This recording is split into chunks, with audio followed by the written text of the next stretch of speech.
All right, ladies and gentlemen, back again.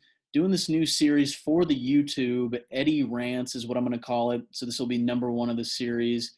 Got a couple things on my mind just related to creator stuff like TikTok, YouTube, the whole nine. And so we're just going to dive right in.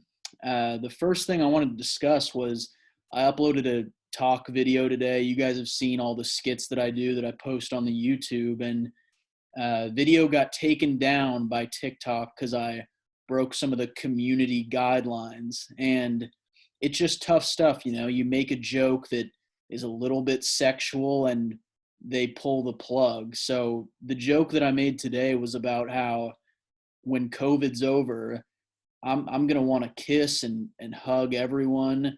And I said that I'd be willing to do it with men, women, men who are now women. I'm open to all the shit.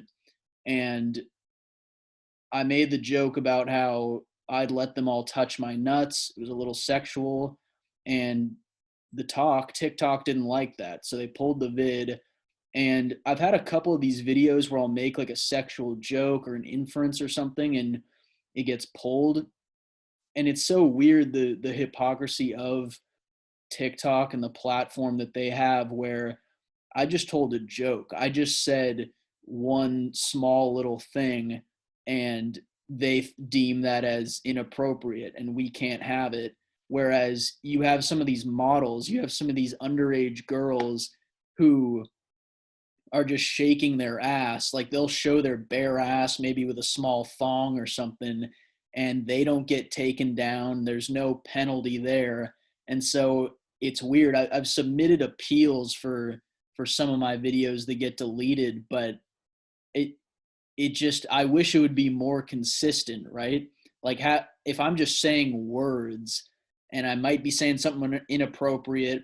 One of my videos that got pulled, it was a joke about me playing the character of a high school coach, and I made the joke that I'd be willing to date anyone who's legal, 14 or older, which that's the joke, is obviously it's 18 or older is legal, but this coach is willing to date 14-year-olds, and the talk didn't like that. That got pulled. Meanwhile, you've got these 16-year-old girls showing their bare asses on the app, and they're getting likes and views.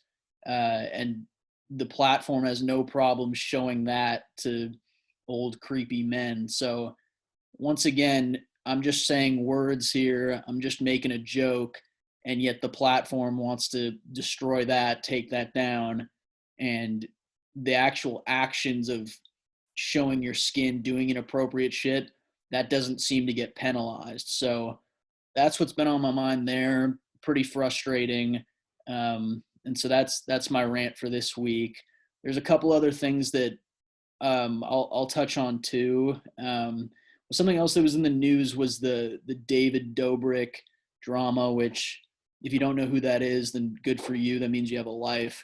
But what happened there was someone in his squad that he films these vlogs with, they got popped for like drugging some girl, some serious rape allegation, and he's issued a few apologies that people are like, this doesn't seem very legit. He doesn't seem too genuine with what he's saying. And so I just had a real quick observation is, it's so funny how some of these people who appear to be so happy-go-lucky on camera, people like Jimmy Fallon, people who do the late nights, sometimes they could be monsters off stage. I'm not saying Fallon is, but he is an alcoholic and he has his own issues. And it's weird how sometimes the people who are darker on stage and they make jokes and they're funny and they can talk about things such as like rape, things such as, brutal violence, they tend to be nicer. Whereas you have someone like a Dobrik who seems so lovable, but now all this terrible shit's coming out about him. It always is flipped like that, where if you're nice on camera, sometimes you could be really shitty off, and then vice versa. So another observation I had, all that shit is nuts. I mean, everything with the internet is wild. All these creators getting canceled. Who knows? Luckily I'm small enough to where it'll take years for them to find any dirty shit on me. But those were my two thoughts, talking about the TikTok hypocrisy, and then also, you know, David Dobrik, that whole drama. So gonna make this quick, but appreciate you all for tuning in. And I think I'm gonna make this a weekly thing. It's because I enjoy just talking. So, all right, appreciate you all for tuning in. Follow the Twitter, the Facebook, the TikTok as well. Subscribe on YouTube. Do whatever you like. All right, appreciate it. Thanks.